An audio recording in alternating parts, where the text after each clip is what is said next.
প্রিয় শিক্ষার্থীবৃন্দ, আজকে আমি দশম শ্রেণীর দ্বিতীয় অধ্যায় গতি এই অধ্যায়টি নিয়ে আলোচনা করব। এই অধ্যায়টি আমাদের শিক্ষার্থীদের, বিশেষ করে ক্লাস 9-এ যখন আমাদের নতুন এই সিলেবাসটি শুরু হয়ে যায়, তখন থেকে আমাদের শিক্ষার্থীরা এই অধ্যায়টি শুরু করে। কিন্তু এই অধ্যায়টি একদম শুরুতে, ক্লাস 9-এর শুরুতে শুরু করবার কারণে অনেক শিক্ষার্থীর এই ক্লাসটির এই অধ্যায়টির প্রতি খুব একটা প্রথমের দিকে, শুরুর দিকে মনোযোগ না থাকার কারণে অনেকগুলো বিষয় আছে যেগুলো তারা না বুঝেই চলে যায়, যে কারণে এই গতি নানান ধরনের যে সমস্যাগুলো আছে আমাদের, বিশেষ করে গাণিতিক যে সমস্যাগুলো আছে, সেই গাণিতিক সমস্যাগুলো সমাধান করবার ক্ষেত্রে অনেক সময় অনেক শিক্ষার্থীকেই সমস্যার সম্মুখীন হতে হয়। তো আমি আজকে চেষ্টা করব, আমরা জানি যে আমাদের এই অধ্যায়টি আমাদের পরবর্তী যে ব্যাচ সামনে পরীক্ষা দিবে 2025 সালে, তাদের জন্য এই অধ্যায়টি আসলে গুরুত্বপূর্ণ। তো আমি এখন এই অধ্যায়টি নিয়ে আপনাদের সামনে আলোচনা করছি। আমরা প্রথমে দেখতে চাই, এই অধ্যায়টি যখন আমরা অধ্যয়ন করব, এই অধ্যায়টি যখন আমরা পড়বো, তখন আসলে কোন কোন বিষয়গুলোকে গুরুত্ব দিয়ে আমাদেরকে শিখতে হবে। তো আমরা যদি প্রথমে দেখি, আসলে এখানে গতিতে যখন আমরা আলোচনা করছি, তখন আমরা এই গতিকে এখানে দেখা যাচ্ছে কয়েকটি ভাগে ভাগ করা হয়েছে। আমরা এই অধ্যায়ের একটি বেসিক কনসেপ্ট বলতেছি আমি এটাকে, চার যে বিষয়গুলো অত্যন্ত গুরুত্বের সহিত আমাদেরকে দেখতে হবে। আমরা দেখবো আমাদের এই গতি, এটাকে সরলরৈখিক গতি সেটা আমরা পড়বো, এবং বৃত্তাকার গতি। যদিও আমাদের এই এখানে গতির আরো কয়েকটি ভাগ আছে, সেগুলো আমি পরে আলোচনা করছি।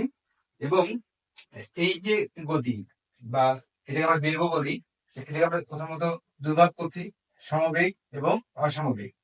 এই আমরা সমবেগ অসমবেগ জানি যে সময়ের সাথে যদি কোন বস্তু একই রকম দূরত্ব অতিক্রম করে বা সমান দূরত্ব অতিক্রম করে, সেটিকে আমরা বলছি সমবেগ। আর যদি সময়ের সাথে অতিক্রান্ত যে দূরত্বটি এর যদি একই রকম না থাকে, সেটিকে বলবো আমরা অসমবেগ। আমরা এই বেগটাকে যখন পরিমাপ করব, সেই পরিমাপ করার সময় আমরা এখানে দুইটি ভাগে ভাগ করছি। একটা বলছি দ্রুতি। আমরা জানি যে এই অধ্যায়ের শুরুতে যখন আমরা আলোচনা করবো, তখন দুইটি রাশি আছে, দুটি ভিন্ন রাশি আছে। একটাকে বলতেছি আমরা দূরত্ব, আর একটা রাশি হচ্ছে সরল। আমরা জানি দূরত্ব হচ্ছে একটি বস্তু এক স্থান থেকে যে কোনো পথে, যে কোনো দিকে যদি আরেকটি স্থানে যায়, তখন আমরা সেটি তাকে বলতেছি, সেই দূরত্বটাকে বলতেছি দূরত্ব। এবং এই দূরত্বটি হচ্ছে একটি স্কেলার রাশি। আর যদি ওই বস্তুটি একটি বিন্দু থেকে সরাসরি আরেকটি বিন্দুতে যায়, তখন যে দূরত্ব অতিক্রম করছে নির্দিষ্ট দিকে, সেই দূরত্বটাকে বলতেছি আমরা সরল। তো দ্রুতি হচ্ছে নির্দিষ্ট সময়ে যদি, বা মোট সময়ে যদি মোট দূরত্ব অতিক্রম করলো, তার যে ভাগফলটাকে আমরা বলতেছি দ্রুতি। এটি একটি স্কেলার রাশি। এটিকে আমরা নির্ণয় করবো v সমান d ভাগ t দ্বারা, এবং এর একক হচ্ছে মিটার পার সেকেন্ড। আর বেগ খানিকটা একই রকম। আমরা বেগকে বলতেছি একটি ভেক্টর রাশি। তাহলে দ্রুতি এবং বেগের মধ্যে মূল যে পার্থক্যটি, দ্রুতি হচ্ছে স্কেলার রাশি আর বেগ হচ্ছে ভেক্টর রাশি। আমরা এখন যদি আমরা দেখি যে এই যে বেগ, এই বেগটাকে আমরা একটু আগে পড়ছিলাম, বেগ হচ্ছে সমবেগ এবং অসমবেগ। তাহলে অসমবেগ বলছি যে যদি বেগের মানের পরিবর্তন হয় সময়ের সাথে সাথে, সেটাকে বলতেছি আমরা অসমবেগ। তো এই অসমবেগ যদি থাকে, তখন সেই বস্তুটির আমরা বলছি, সেই গতিশীল সেই বস্তুটির বলতেছে যে ত্বরণ থাকবে। ত্বরণ হচ্ছে একটি বস্তুর বেগের পরিবর্তনের হারকে আমরা ত্বরণ বলবো। তো ত্বরণ আমাদের দুই রকম হতে পারে, একটি হচ্ছে সমত্বরণ এবং আরেকটি হচ্ছে অসমত্বরণ। তাহলে ওই বস্তুটির বেগ বৃদ্ধির হার যদি সমান সময়ে বা সমান সময় যদি একই রকম থাকে, বা সময়ের সাথে যদি বেগ বৃদ্ধির হারটি একই রকম থাকে, সেটিকে বলতেছি আমরা সমত্বরণ। আর সময়ের সাথে বেগ বৃদ্ধির হারটি যদি সমান না থাকে, একই রকম না থাকে, তখন সেটিকে বলতেছি আমরা অসমত্বরণ। এবার আমরা যদি এই গতির এই যে টার্মগুলো আমরা পেলাম, এগুলো মিলে আমরা কয়েকটি সমীকরণ ব্যবহার করব। সমীকরণ আমরা পাই, যেগুলোকে আমরা গতির সমীকরণ হিসেবে অনেক অনেক আগে থেকে পড়েছি, পড়া আছে আমাদের। তো আমরা সেটা যদি দেখি, তাহলে সেটি হচ্ছে একটি সমীকরণ আমরা লিখবো এরকম করে, ভি সমান ইউ প্লাস এটি। আমি এই রাশিগুলো পরে বিস্তারিত আলোচনা করছি। আরেকটা সমীকরণ হচ্ছে এইচ সমান U plus B divided to into T. A সমান UT plus half AT square এবং ভি স্কোয়ার সমান U square plus two S. এবার আমরা এই যে একটি বস্তু, সেটা গতিশীল একটি বস্তু, তার বেগটা সমবেগ হতে পারে, অসমবেগ হতে পারে, এবং সেটা সমত্বরণে চলতে পারে, অসমত্বরণে চলতে পারে। এই যে বিষয়গুলো, এই বিষয়গুলো আমরা ভাষা পাশাপাশি লেখচিত্রের মাধ্যমে কিন্তু উপস্থাপন করতে পারি। তাহলে লেখচিত্রের সাহায্যে যখন আমরা উপস্থাপন করব, এবং সেক্ষেত্রে আমাদের এই অধ্যায়টিতে বহুল প্রচলিত দু ধরনের লেখচিত্র আমরা দেখতে পাবো। একটি হচ্ছে সরণ সময় লেখচিত্র এবং আরেকটি হচ্ছে বেগ সময় লেখচিত্র। আমরা এখন এই বিষয়গুলো আমি প্রথমে বলেছিলাম যে এই অধ্যায়ে যদি আমরা গাণিতিক সমস্যাগুলো সমাধান করতে চাই, এবং সেই সাথে আমাদের যে এমসিকিউ টাইপ যে কোশ্চেন গুলো আছে সেগুলো যদি ঠিকঠাক মতো উত্তর করতে চাই, তাহলে এই অধ্যায়ের একটি একদম বেসিক কনসেপ্ট আমাদের থাকতে হবে, এবং সেই জন্যই আমি এতক্ষণ আলোচনা করলাম। এবার আমরা চেষ্টা করব খুব সংক্ষেপে এই অধ্যায়ে বিস্তারিত একটু আলোচনা করবার। শিক্ষার্থীবৃন্দ, আমি অবশ্যই যে জিনিসটি পরামর্শ দেবো সেটি হচ্ছে, আমাদের যে বইটি আছে সেই বইটি প্রথম থেকে শেষ অবধি প্রত্যেক লাইন আমাদেরকে কিন্তু করতে হবে, প্রত্যেকটি লাইন করতে হবে। কারণ আমাদের এমসিকিউ টাইপ যে প্রশ্নগুলো হবে, সেই প্রশ্নগুলো নিশ্চয়ই আপনারা দেখে থাকবেন। প্রত্যেক বছরে যে প্রশ্নগুলো করা হয়, তখন দু একটি প্রশ্ন কিন্তু দেখা যাবে যে নতুন করে করা হয়েছে, যেগুলো হয়তো আমরা আগে খুব বেশি একটা গুরুত্ব দিইনি। যে কারণেই আমি প্রত্যেক শিক্ষার্থীকে যে জিনিসটি পরামর্শ দেবো সেটি হচ্ছে, আমাদের পাঠ্য বইয়ের প্রত্যেকটি অংশ, প্রত্যেকটি লাইন যেন আমরা ঠিকঠাক মতো পড়ি, এবং পড়ার সময় আমরা নিশ্চয়ই বুঝতে পারবো কোন জায়গাটি একটু আমাদের মনে রাখতে হবে। যাই হোক, তো তারপরেও এই অধ্যায়ের যেগুলো কি ওয়ার্ড বলছি আমরা, সেই বিষয়গুলো আমি দেখানোর চেষ্টা করছি। যেমন গতি, স্থিতি, প্রসঙ্গ কাঠামো, এগুলো আমরা পড়ে ফেলবো। প্রসঙ্গ কাঠামো হচ্ছে এরকম একটা ব্যাপার যে আমি যখন কোনো একটি বস্তুর স্থিতি নাকি গতি সেটি যখন নির্ণয় করব, তখন যে কোনো একটি বস্তুর সাপেক্ষে কিন্তু করতে হবে। কারণ আমরা পৃথিবীতে আছি, আমরা জানি যে পৃথিবী নিজে একটি গতিশীল কাঠামো। তাহলে পৃথিবী যখন গতিশীল, তখন পৃথিবীতে থেকে কিন্তু আমরা একটি বস্তুর স্থিতিশীলতা বা গতিশীলতা সঠিকভাবে নির্ণয় করতে পারার কথা না। তো যে কারণেই যদি একটি বস্তুর গতি বা স্থিতি নির্ণয় করতে যাই, তাহলে আমাদেরকে এমন অন্য একটি বস্তুর সাপেক্ষে কিন্তু নির্ণয় করতে হবে। তাহলে ওই যে বস্তুর সাপেক্ষে আমি আরেকটি বস্তুর স্থিতি বা গতি নির্ণয় করছি, তাহলে ওই বস্তুটাকে বলা হচ্ছে প্রসঙ্গ কাঠামো। তাহলে প্রসঙ্গ কাঠামোটা আমরা পড়ে ফেলবো। এবার পরম গতি এবং পরম স্থিতি, এই বিষয় পরম গতি বা পরম স্থিতি কি? যদি এই আমরা প্রসঙ্গ কাঠামোর কথা যে বললাম, প্রসঙ্গ কাঠামোটা যদি এরকম হতো যে ওই বস্তুটি সত্যিকার অর্থে স্থিতিশীল, তখন কিন্তু আমরা সেটাকে বলতাম পরম। তখন ওই পরম স্থিতিশীল বা পরম মানে ওই রকমের প্রসঙ্গ কাঠামোর সাপেক্ষে যখন কোনো গতিশীল বস্তুর গতি বা স্থিতিশীল বস্তুর স্থিতি নির্ণয় করব, তখন কিন্তু সেটাকে আমরা বলবো পরম স্থিতি বা পরম গতি। আর এখন আমরা এই পৃথিবীতে অবস্থান করে কোন একটি প্রসঙ্গ কাঠামোর সাপেক্ষে অন্য একটি বস্তুর গতি বা স্থিতি যখন নির্ণয় করছি, সেটি কিন্তু আসলে আপেক্ষিক গতি বা আপেক্ষিক স্থিতি। তার মানে আসলে পৃথিবীতে যখন আমরা এই যে গতি বা স্থিতি পরিমাপ করছি, তখন কিন্তু মানে পরম স্থিতি বা পরম গতি পাওয়ার কিন্তু কোনো অবকাশ নেই। আমরা যাই নির্ণয় করতেছি সবটাই হচ্ছে আপেক্ষিক গতি অথবা আপেক্ষিক স্থিতি। যাই হোক, সেটা আমরা দেখে নেব। এবার আমাদের বইয়ে গতির 5 ধরনের গতি কিন্তু কথা বলা আছে। যেমন সরলরৈখিক গতি, একটা বস্তু একদম সরলরেখা বরাবর যাচ্ছে, সেটা আমরা বলবো সরলরৈখিক গতি। এবার চলন গতি আছে। চলন গতি আমরা বলছি কোন একটি বস্তুর প্রত্যেকটি অণু যদি একই সময়ে একই দিকে সমান দূরত্ব অতিক্রম করে, তখন সেটাকে বলতেছি আমরা চলন গতি। আবার বৃত্তাকার গতি একটা যে কোনো একটা বিন্দুকে কেন্দ্র করে সমান দূরত্ব বজায় রেখে একটা বস্তু যদি সমান সময়ে সমান পথ অতিক্রম করতে থাকে, তখন সেই গতিটাকে আমরা বলতেছি বৃত্তাকার গতি।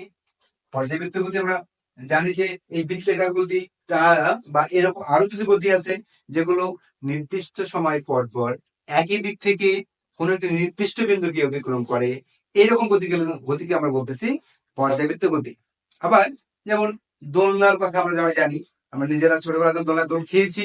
এখন একটু বড় হয়ে পার্কে অথবা গাছে দোলনা টাঙিয়ে আমরা দোল খেয়েছি। তাহলে এই যে দোলনার যে গতি, এটাকে কিন্তু বলা হয় সরল স্পন্দন গতি। তাহলে আমরা এই 5 প্রকার গতির সংজ্ঞাটা জানবো এবং এই 5 প্রকার গতির যে উদাহরণগুলো আছে আমাদের সামনে, আমাদের পাঠ্য বই এবং আমাদের আশেপাশে আমরা যেগুলো বুঝতে পারবো আর কি, তাহলে সেই উদাহরণগুলো কিন্তু আমরা একটু বুঝে নেওয়ার চেষ্টা করব।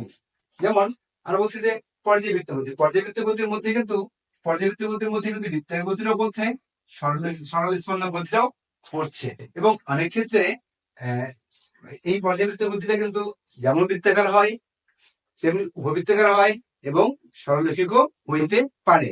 যেমন আমরা যদি একটি স্প্রিং এর নিচে একটি ভারী কিছু ভর ঝুলিয়ে এটাকে দোল দিতে থাকি, তাহলে তখন এটা কিন্তু উপর নিচে দুলতে থাকবে এবং একটি নির্দিষ্ট সময় ব্যবধানে নির্দিষ্ট একটা বিন্দুকে একই দিক থেকে কিন্তু অতিক্রম করতে থাকবে। তাহলে এই সরলরৈখিক গতিটাও কিন্তু এক পর্যাবৃত্ত গতির মধ্যে পড়ছে। তার মানে পর্যাবৃত্ত গতিটা কি রকম হতে পারে? এটা বৃত্তাকার হতে পারে, উপবৃত্তাকার হতে পারে এবং সরলরৈখিকও হতে পারে। এবার আসলে আমাদের দূরত্ব এবং সরণ। দূরত্ব সরণ এই বিষয়টি আমি প্রথমেই একটু আলোচনা করেছিলাম যে একটি বস্তু একটা বিন্দু থেকে যে কোনো দিকে যদি আরেকটি বিন্দুতে যায়, তখন সেই বস্তুটি যে দূরত্ব অতিক্রম করলো সেই দূরত্বটাকে বলতেছি আমরা, সেটাকে হচ্ছে দূরত্ব। তার যে অবস্থান যে পরিবর্তন, এটাকে আমরা বলতেছি দূরত্ব। তার মানে এটা একটি স্কেলার রাশি, এটা নির্দিষ্ট কোনো দিক নেই। এবার আমি যদি এরকম করে ব্যাখ্যা বলি যে এই বস্তুটা সোজা চলে গেল বিন্দুতে, তাহলে এটা কিন্তু সরল। তাহলে এটা একটি নির্দিষ্ট দিক আছে, অতএব এটি ভেক্টর রাশি। তার মানে দূরত্ব স্কেলার রাশি আর সরণ ভেক্টর রাশি। এখন এই যে দূরত্ব অতিক্রম করলো, এ থেকে বিতে আসলো, এ থেকে বিতে আসতে সময় লেগেছে। আমি যদি এই দূরত্বটাকে ডি দ্বারা প্রকাশ করি, এবং আমরা প্রধানত আমাদের পাঠ্য বইয়ে এই দূরত্বকে ডি দ্বারা প্রকাশ করা হয়েছে, এবং সময়কে যদি আমরা টি দ্বারা প্রকাশ করি, তাহলে এবার আমরা আরেকটি রাশি এখান থেকে বের করতে পারছি, সেটাকে বলতেছি আমরা দ্রুতি। তাহলে দ্রুতিকে প্রধানত আমরা ভি দ্বারা প্রকাশ করব, এবং ভি আমরা দূরত্ব বের করার সময় এই যে ভি সমান ডি ভাগ টি, এই সমীকরণের সাহায্যে কিন্তু আমরা দ্রুতি নির্ণয় করব। এবার যদি সরণকে আমরা বুঝি যে এ থেকে বি পর্যন্ত সরাসরি দূরত্ব বা লম্ব দূরত্ব, সেটাকে আমরা সরণ বলছি, এবং এই সরণকে আমরা প্রকাশ করছি এস দ্বারা। তাহলে এবার আমি যদি ওই এস কে মানে সরণকে সময় দ্বারা ভাগ করি, তাহলে যে রাশিটি পাবো সেই রাশিটি বলতেছি আমি বেগ। অতএব দ্রুতি এবং বেগের মধ্যে একদম বেসিক যে পার্থক্য, সেটি হচ্ছে দ্রুতি একটি স্কেলার রাশি, বেগ একটি ভেক্টর রাশি। এই দুটি রাশির একক এবং মাত্রা কিন্তু একই রকম। আমরা যদি এর একক লিখি, এর একক হবে মিটার পার সেকেন্ড এবং মাত্রা হচ্ছে এন টি ইনভার্স 1, এবং বেগের এককও এমএস ইনভার্স 1, এবং মাত্রা কিন্তু এই দুটোর একই। শুধুমাত্র স্কেলার রাশি হচ্ছে দ্রুতি আর ভেক্টর রাশি হচ্ছে বেগ। এবার একটি বস্তু যখন কোনো গতিশীল কোনো বস্তু, তার বেগ কিন্তু সব বেগ বা দ্রুতি এটি কিন্তু সবসময় একরকম থাকতেও পারে, যেমন নাও থাকতে পারে। তো কোনো বস্তুর বেগ যদি একই রকম থাকে, যদি কোনো পরিবর্তন না হয়, তাহলে তখন আমরা সেটাকে আমরা বলছি যে ওই বস্তুটি সমবেগে যাচ্ছে। আবার যদি বেগ পরিবর্তন হয়, বেগের মান এবং দিক এবং দুটোই অথবা যে কোনো একটি যদি পরিবর্তন হয়, তখন আমরা কিন্তু সেটাকে বলবো অসম বেগ।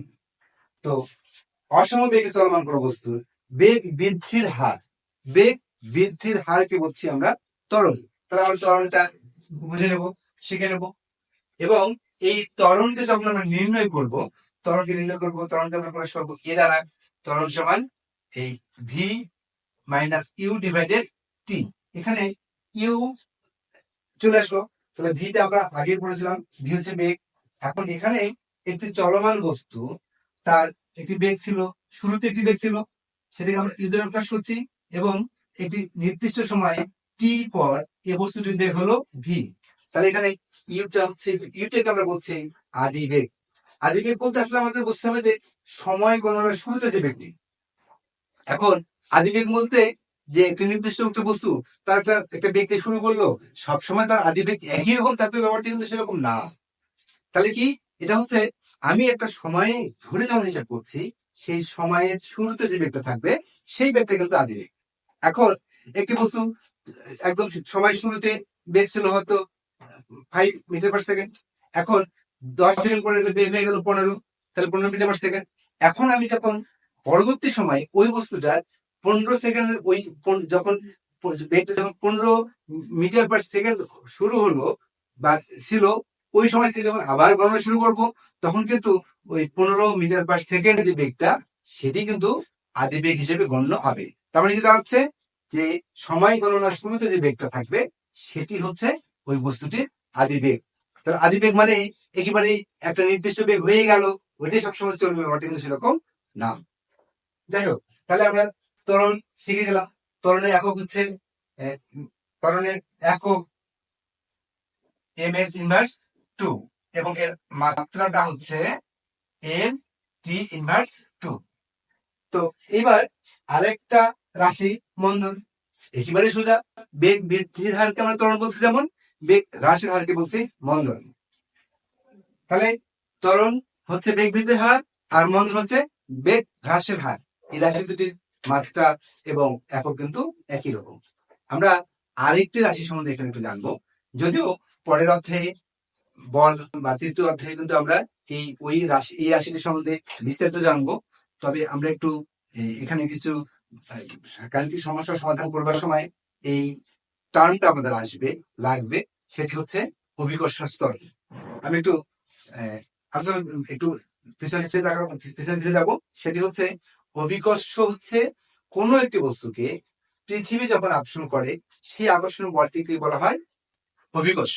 এখন আমরা যখন কোনো একটি বস্তুকে পৃথিবীর পৃষ্ঠ থেকে উপরে অবস্থিত কোনো বস্তুকে যখন ছেড়ে দেই, সেই বস্তুটি কিন্তু পৃথিবীর দিকে পড়তে থাকে, এবং এই বস্তুর বেগ কিন্তু আস্তে আস্তে বৃদ্ধি পায়। তাহলে বৃদ্ধি যে পাচ্ছে, কেন বৃদ্ধি পাচ্ছে? ওই বস্তুটাকে পৃথিবী একটি নির্দিষ্ট বলে আকর্ষণ করছে। এখন যেহেতু এই বস্তুটির বেগ বৃদ্ধি পাচ্ছে, তাহলে তার ত্বরণ সৃষ্টি হবে, এবং এই ত্বরণটাকে বলতেছি আমরা অভিকর্ষ ত্বরণ। তো এই অভিকর্ষ ত্বরণের একক মাত্রা কিন্তু আমরা একটু আগে ত্বরণের যে মাত্রা এবং একক দেখলাম সেটি মতো, তবে এটি একটা নির্দিষ্ট মান আমরা ব্যবহার করব। সেই মানটি হচ্ছে এটাকে আমরা প্রকাশ করবো জি দ্বারা, এবং এর ব্যবহৃত যে মান সেটি হচ্ছে জি সমান 9.8 ms ইনভার্স 2। এই মানটি আমরা ব্যবহার করব। এবার আমরা আলোচনা থেকে প্রাপ্ত গতির সমীকরণ গুলোকে একটু এক নজরে রাখতে চাই। এখানে আমরা দেখলাম একটা সমীকরণ ব্যবহার করবো, সেটা হচ্ছে এস ইকুয়াল ভিটি।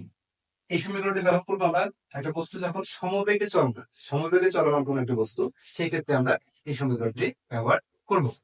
এবং বাকি সমীকরণ গুলো আছে এখানে, এ সমান B minus U divided T, B equal U plus AT, S equal U plus V divided 2 into T, S equal U T plus half AT square, B square equal U square plus 2 A X. এই প্রত্যেকটি সমীকরণ হচ্ছে সম ত্বরণের ক্ষেত্রে। এখন আমরা এই রাশিগুলো সম্বন্ধে একটু জেনে রাখবো, সেটি হচ্ছে আমরা এস কে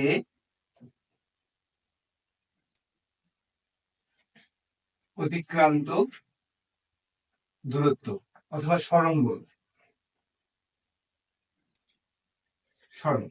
এখানে এ হচ্ছে ত্বরণ, ইউ আদিবেগ, ভি শেষ বেগ, টি সময়। এই রাশিগুলো আমরা এইভাবে শিখবো। আমি আদিবেগ এবং শেষ বেগ, সময়, ত্বরণ এবং অতিক্রান্ত দূরত্ব বা সরণ এগুলো নিয়ে আগে কথা বলেছি। নিশ্চয়ই সেখান থেকে আমরা সবাই এটা ভালো মতো বুঝবো। এবার আমরা দেখবো যে এই সমীকরণগুলোর বাইরে আমরা যখন একটি বস্তুকে উপর থেকে ছেড়ে দিই তখন ওই বস্তুটি ভূ পৃষ্ঠে ফিরে আসে, এবং সেক্ষেত্রে আমরা বলছিলাম যে এখানে একটি বল কাজ করে, সেই বলটি অভিকর্ষ বল, এবং অভিকর্ষ বলের কারণে এর মধ্যে একটা ত্বরণ সৃষ্টি হয়, সেই ত্বরণটি হচ্ছে অভিকর্ষ ত্বরণ। তো আমরা যদি পরন্ত বস্তুর ক্ষেত্রে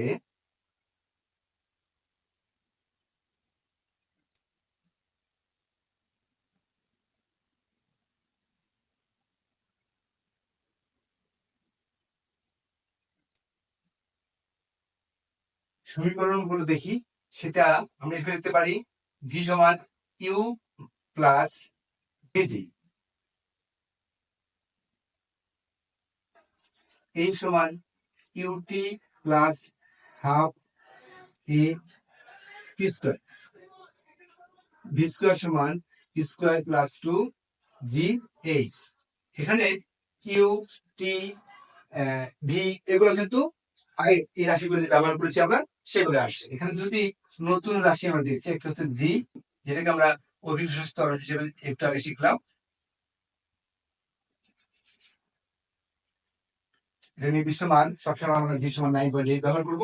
আর এখানে এইচ জি ব্যবহার করেছি, এইচটা আসলে এখানে অতিক্রান্ত দূরত্ব এস যে ব্যবহার করেছিলাম তার রিপ্লেসমেন্ট, যেহেতু আমরা উপর থেকে ছেড়ে দিচ্ছি এটির উচ্চতা হিসেবে আমরা বেশি ভালো বুঝবো, সে কারণে আমরা এখানে এস ব্যবহার না করে এইচ ব্যবহার করছি।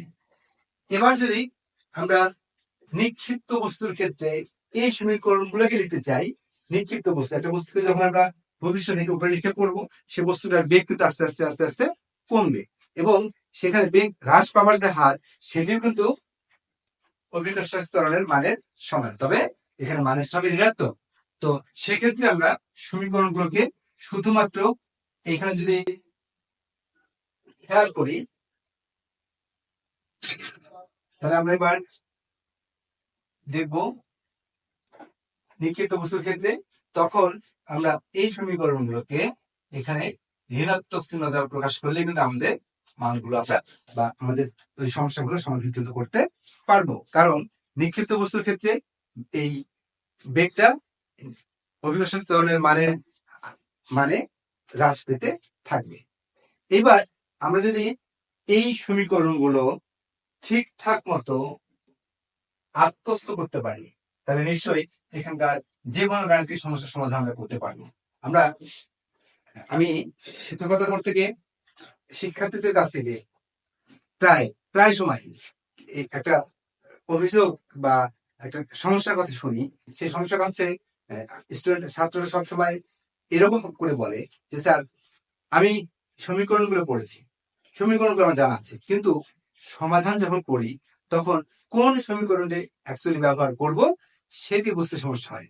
আমি এই কথার সঙ্গে মোটে একমত না, কারণ যদি আমার সমীকরণটা ঠিকঠাক মতো জানা থাকে, আমি যদি ওই রাশিগুলো বা টার্মগুলোর সম্বন্ধে যদি আমার ভালো করে জানা থাকে, এবার আমি যদি ওই সমস্যাটা গাণিতিক সমস্যাটা পড়ার পর যদি ওই টার্মগুলোকে রাশিগুলোকে ঠিকঠাক মতো নির্দেশ করতে পারি বা চিহ্নিত করতে পারি, তাহলে কিন্তু আমি সমীকরণে যে কোনো সমীকরণ কোন সমীকরণের মাধ্যমে এই সমস্যাটা সমাধান করা সম্ভব সেটি কিন্তু বলা খুব একটা সমস্যা হওয়ার কথা না। তার মানে আমাদের এখানে একটু হলেও বোঝারই সমস্যা থাকে যে এখানে ওই যে সমবেগ সমতরণ এটা কিনা, বা বস্তুটি অতিক্রান্ত আদিবেগ শেষ বেগ, এই যে টার্মগুলো আছে এই টার্মগুলো যখন আমার বোঝার ক্ষেত্রে খানিকটা ঘাটতি থাকে, তখন কিন্তু আমি সমীকরণটা হয়তো কোন সমীকরণ দিয়ে সমস্যাটা সমাধান করব সেটি যেমন বুঝতে সমস্যাটা হয়, আবার ওই রাশিগুলো মান বসানোর ক্ষেত্রে কিন্তু সমস্যা হতে পারে। সে কারণে আমি প্রত্যেক শিক্ষার্থীকে যে বিষয়টি গুরুত্বের সহিত দেখতে বলবো সেটি হচ্ছে এই সমীকরণগুলো শুধু মুখস্থ করলে হবে না। এই সমীকরণগুলো, রাশিগুলো সম্বন্ধে সুস্পষ্ট ধারণা কিন্তু আমাদের থাকতে হবে। তাহলে নিশ্চয়ই আমরা সমস্যাগুলো সমাধান করতে পারবো। এবার এই অধ্যায়ের সবচেয়ে গুরুত্বপূর্ণ সবচেয়ে গুরুত্বপূর্ণ যে অংশটি প্রায় আমাদের প্রশ্নগুলোতে যে বিষয়টি গুরুত্বের সহিত আমরা পেয়ে থাকি সেটি হচ্ছে লেখচিত্রের মাধ্যমে এই একটা বস্তুর গতিশীল কোনো বস্তুর গতির অবস্থা কিন্তু প্রকাশ করা যায়। এবার আমরা লেখচিত্রের মাধ্যমে গতিশীল বস্তুর গতির অবস্থা প্রকাশ যে সমস্যাগুলো আছে সেই সমস্যাগুলো সমাধান করতে পারি। সেই জন্য আমাদের এই অধ্যায়ে যে গ্রাফ আমরা বলে থাকি আর কি, বা লেখচিত্রগুলো সম্বন্ধে একটু ধারণা নেই। এবার আমরা লেখচিত্রের সাহায্যে আমাদের একটা গতিশীল বস্তুর গতির অবস্থা কিভাবে প্রকাশ করা যায়, কিভাবে প্রকাশ করা যায় সে বিষয়টি নিয়ে জানার চেষ্টা করব। শুরুতে আমরা দেখছি সরল সময় লেখচিত্র। এই সময় সরল লেখচিত্রের ক্ষেত্রে আমরা সময়কে বসাবো এক্স অক্ষ বরাবর এবং সরণকে বসাবো ওয়াই অক্ষ বরাবর। বসানোর পর আমরা যদি একটি নির্দিষ্ট বস্তুর ক্ষেত্রে নির্দিষ্ট সময়ে তার যে সরণ বা অতিক্রান্ত দূরত্ব, এই যে ভিন্ন ভিন্ন সময়ে ভিন্ন ভিন্ন অতিক্রান্ত দূরত্ব, সেটি যদি গ্রাফে বসানোর পর সেই বিন্দুগুলো যোগ করলে যদি আমরা এরকম একটি মূল বিন্দুগামী সরলরেখা পাই বা একটি সরলরেখা পাই, তাহলে কিন্তু সেই লেখচিত্রটি সেই বস্তুর গতিকে বলবো আমরা সমবেগ। এবং আমরা এখানে সমবেগ বের করার জন্য একটি কৌশল আমরা দেখছি। আর যদি এরকম হয় যে সময় বনাম সরল লেখচিত্রটি যদি এরকম সরলরৈখিক না হয়ে যদি কার্ভ হয়, তাহলে কিন্তু আমি সেটাকে বলছি অসমবেগ। এবার অসমবেগ, এখন আমরা এই লেখচিত্র থেকে কিন্তু ওই বস্তুটির বেগ কত সেটি খুব সহজে বের করতে পারবো। আমরা যদি এই রেখার উপর একটি বিন্দু কল্পনা করি, সেই বিন্দু থেকে যদি এক্স অক্ষের উপর একটি লম্ব টানি, আমরা ধরে নিলাম এখানে বিন্দুটা হচ্ছে পি, এবং ওই পি বিন্দু থেকে এক্স অক্ষের উপর অঙ্কিত লম্ব সেটি হচ্ছে পি এন। তাহলে এই ওপি রেখার ঢাল থেকে কিন্তু আমরা বেগ বের করতে পারবো। এখন ঢাল কি? ঢাল হচ্ছে, আমরা জানি যে কোনো একটি রেখা এক্স অক্ষের ধনাত্মক দিকের সাথে যে কোণ তৈরি করে সেই কোণের ট্যানজেন্টকেই বলা হয় ঢাল। আমরা যদি সহজ করে বোঝার চেষ্টা করি যে এই বস্তুটা, তাহলে এখানে এই আমরা লিখি ওপি রেখার ঢাল সমান, আমরা কি লিখবো? আমরা যদি এই পি এন ভাগ ও এন, এটাকে বলতেছি আমরা ওপি রেখার ঢাল। এখন এখানে ঢাল যে বিষয়টি, এই বিষয়টি একটু সমস্যা হয় যে আমাদের নবম দশম শ্রেণীতে যে সকল শিক্ষার্থী বিজ্ঞান বিভাগ চয়েস করছে নিচ্ছে, তাদেরকে ফিজিক্স পড়ানো হয়। এখানে এই যে বিজ্ঞান বিভাগে পড়ছে এরকম অনেক শিক্ষার্থী আছে যারা উচ্চতর গণিত যে নামে যে সাবজেক্টটি আছে সেটা নেয় না। ফলে এই উচ্চতর গণিতে কিন্তু ঢাল এই বিষয়টা নিয়ে বিস্তারিত পড়ানো হচ্ছে, কিন্তু যাদের উচ্চতর গণিত নেই তাদের ক্ষেত্রে ঢাল এই বিষয়টি কিন্তু খানিকটা অজানাই থেকে যায়। তো আমরা পদার্থবিজ্ঞান যখন পদার্থবিজ্ঞান পড়ানোর সময় খুব সহজেই সংক্ষিপ্ত আকারে আমরা ঢালটা বোঝানোর চেষ্টা করি। সেটি হচ্ছে, আমি যদি এই কোণটাকে থিটা ধরি, তাহলে আমরা জানি যে এটি একটি সমকোণ ত্রিভুজ হয়ে গেল। আমি একটু আগে বললাম যে ওই যে কোণ, এই রেখাটি ওপি রেখা এক্স অক্ষের ধনাত্মক দিকের সাথে যে কোণ তৈরি করছে সেই কোণের ট্যানজেন্ট, এটাকে বলা হচ্ছে ওই রেখার ঢাল। তাহলে আমি যদি ত্রিকোণটি যদি আমরা করেছি, আমি যদি দেখি ট্যান থিটা সমান, আমরা জানি যে লম্ব ভাগ ভূমি, অথবা ওই থিটা কোণের বিপরীত বাহু ভাগ সন্নিহিত বাহু। তাহলে আমরা এখানে লম্ব পাবো PN, আর ভূমি বা সন্নিহিত বাহু পাবো ON। এখন এইখানে যদি আমরা দেখি যে ওপি, সরি, পিএমটা কিন্তু সরল নির্দেশ করছে, আর ওএমটা সময় নির্দেশ করছে। এখন সরণ ভাগ সময় আমরা একটু আগে কি শিখলাম? সরণ ভাগ সময় সমান কি? বেগ। অতএব আমরা এটাকে বেগ বলতে পারি। তার মানে ওপি রেখার ঢাল যদি আমরা নির্ণয় করি, তাহলে সেটাই কিন্তু হয়ে যাচ্ছে বেগ। এবার আমরা বেগ সময় ক্ষেত্র আলোচনা করব।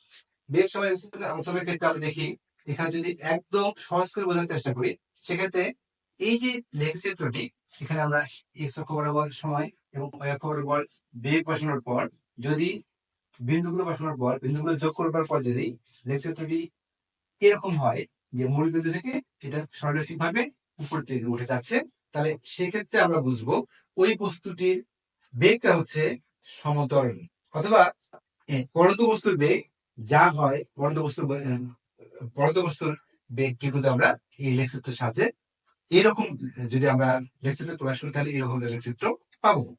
এবার যদি আমরা দেখি এই বেগ বনাম সময় লেখচিত্রের ক্ষেত্রে এই সরলরেখাটি আস্তে আস্তে এক্স অক্ষের দিকে নিচে নেমে আসছে, তখন আমরা বুঝবো এটা সমমন্দল। এবং আমরা যদি নিক্ষিপ্ত বস্তুর ক্ষেত্রে দেখি, নিক্ষিপ্ত বস্তুর ক্ষেত্রে কিন্তু এইরকম একই রকম লেখচিত্র পাবো।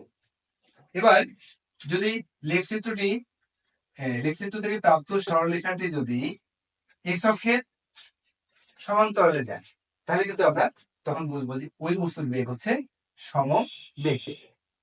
তো এবার যদি আমরা এই তিনটা বিষয়কে, আমরা একটা বস্তু এরকম পেতে পারি যে একটা বস্তুর বেগ একসময় সমবেগ ছিল, কোন এক সময় সমতরণ ছিল এবং সমমন্দল ছিল, তাহলেও কিন্তু আমরা সেটিকে একটি মাত্র লেখচিত্রের সাহায্যে কিন্তু দেখাতে পারবো। যেমন এই লেখচিত্রের সাহায্যে দেখাচ্ছে, এখানে এক্স অক্ষ বরাবর সময় এবং ওয়াই অক্ষ বরাবর ভি বসানোর পর আমরা যখন বিভিন্ন বিন্দুগুলো ইনপুট দিয়েছি এবং সেখান থেকে প্রাপ্ত যে লেখচিত্রটি, সেখান থেকে দেখা যাচ্ছে যে এই বিন্দু পর্যন্ত এই বস্তুটি একটি ছিল সমতরণে গতিশীল এবং সেই লেখচিত্রের মতো। আবার এ থেকে বি পর্যন্ত এই এখানে যে রেখাটি আমরা পেয়েছি, সেই রেখাটি হচ্ছে এখানকার সমবেগ এর ক্ষেত্রে প্রাপ্ত যে লেখচিত্র তার মূল। অতএব এ বি এই অংশে বস্তুটি সমবেগে গতিশীল ছিল। এবার বি থেকে সি বিন্দু, মানে বিসি অংশ, বিসি রেখাটি, এটি কিন্তু আমাদের সমতরণের ক্ষেত্রে, সমমন্দনের ক্ষেত্রে প্রাপ্ত যে লেখচিত্র তার সঙ্গে মিলে যাচ্ছে। অতএব আমরা একটি লেখচিত্রের সাহায্যে একটি বস্তুকে কিন্তু এভাবে উপস্থাপন করতে পারবো। এখন আমাকে যদি কোনো একটি সমস্যা, গাণিতিক সমস্যার ক্ষেত্রে আমাকে বলা হলো যে আমি যদি এখানে সময় দিই 10 সেকেন্ড, এখানে 20 সেকেন্ড, এখানে 30 সেকেন্ড, তাহলে এবং আমাকে যদি এরকম করে সমস্যাগুলো সলভ করতে পারে যে এই বস্তুটি 20 সেকেন্ডে কত দূরত্ব অতিক্রম করেছিল, সেক্ষেত্রে কিন্তু আমাকে দুইটি সূত্র দুই ভাবে এখানে বের করতে হবে, দুইটি স্টেপে বের করতে হবে। কারণ প্রথম 10 সেকেন্ড এই বস্তুটি সমতলে চলমান ছিল এবং পরের 10 সেকেন্ড কিন্তু বস্তুটি সমবেগে চলমান ছিল। তাহলে যদি আমরা পুরোটা যদি সমতলে করি, সেটাও যেমন ভুল হবে, এবং পুরোটি যদি আমরা বেগের সূত্র দিয়ে করি, সেটি কিন্তু ভুল হবে। অতএব আমাকে অবশ্যই খুব সচেতন থাকতে হবে যে বস্তুটি বেগটা, এটি সমবেগে ছিল, এটা কি সমমন্দলে ছিল নাকি সমতরণে ছিল। কারণ এক্ষেত্রে সমবেগের ক্ষেত্রে আমাদের এক ধরনের সমীকরণের সাহায্যে আমাকে সমস্যা সমাধান করতে হবে, সমবেগের ক্ষেত্রে ভিন্ন একটি সমীকরণের সাহায্যে সমস্যা সমাধান করতে হবে, এবং মন্দনের ক্ষেত্রেও কিন্তু ভিন্ন একটি সমীকরণের সাহায্যে আমাকে সমস্যাটা সমাধান করতে হবে। এবার আরেকটি সমস্যা আমরা প্রায় দেখি এই লেখচিত্রের ক্ষেত্রে, সেটি হচ্ছে আমরা লেখচিত্র যখন প্রশ্নে দেখব, তখন কিন্তু আমাকে অবশ্যই খেয়াল করতে হবে যে এক্স অক্ষে এবং ওয়াই অক্ষে কোনটি দেয়া আছে। যেমন এখানে এটা ডি বনাম টি, বেগ বনাম সময় লেখচিত্র। আবার এটি কিন্তু সরণ বনাম সময় লেখচিত্র।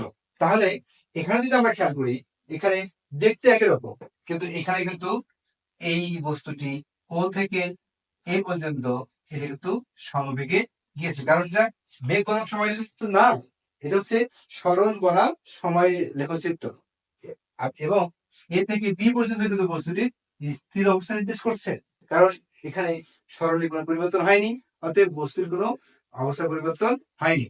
তো এইটা যদি আমরা যখন লেখচিত্র দেখবো, তখন প্রথমে আমাকে খেয়াল করতে হবে এখানে এক্স অক্ষ বরাবর কি বসানো আছে, ওয়াই অক্ষ বরাবর কি বসানো আছে। সেটি যদি আমি সচেতন ভাবে না দেখি, না খেয়াল করি, তাহলে কিন্তু আবার ভুল হওয়ার সম্ভাবনা প্রবল। এই বিষয়গুলো ভালো মতো করে জেনে, ভালো মতো বুঝে যদি আমরা এই অধ্যায়ে যে কোনো গাণিতিক সমস্যা সমাধান করবার চেষ্টা করি, নিশ্চয়ই পারবো। এবং সেই সাথে আমাদের পাঠ্যপুস্তকে কিছু সমস্যার কথা বলা আছে, সমস্যা দেয়া আছে, সেই সমস্যাগুলো সমাধান করব। পাশাপাশি বিগত পরীক্ষায় বিভিন্ন বোর্ডের যে প্রশ্নগুলো এসেছিল, সেই বোর্ডের প্রশ্নগুলো আমরা একটু সলভ করব। সলভ করতে গিয়ে আমরা যদি এই বিষয়গুলো মাথায় রাখি, নিশ্চয়ই আমরা এই যে কোনো সমস্যার সমাধান করতে পারবো। তারপরেও বিশেষ কিছু গাণিতিক সমস্যা ডিসক্রিপশন বক্সে দেওয়া হবে, এবং পারলে প্রয়োজনে আমরা এটার গাণিতিক সমস্যার সমাধান করার জন্য আরেকদিন কোন একটি ক্লাসে এই বিষয় নিয়ে আলোচনা করা হবে। সবাইকে ধন্যবাদ জানাচ্ছি, এবং আমি মনে করি যে এই অধ্যায়টি যদি খুব ভালো মতো পড়ি, কারণ এই অধ্যায় থেকে প্রায় দেখা যাচ্ছে প্রায় প্রত্যেক বছরেই প্রশ্ন থাকে, এবং এই গতি এবং তারপরের যে দুটো অধ্যায় বল এবং কাজ ক্ষমতা শক্তি, এই তিনটি অধ্যায় করতে গেলে দেখা যাচ্ছে যে প্রায়শ গতির নানান যে সমীকরণগুলো আছে, সেই সমীকরণগুলো কিন্তু প্রয়োজন হয়। যে কারণে এই অধ্যায়টি নিশ্চয়ই সকল শিক্ষার্থী গুরুত্বের সহিত দেখবে এবং সমস্যাগুলো সমাধান করার চেষ্টা করবে। এই প্রত্যাশা রেখে আমি আজকের মতো এই ক্লাসটি শেষ করছি। সবাইকে ধন্যবাদ।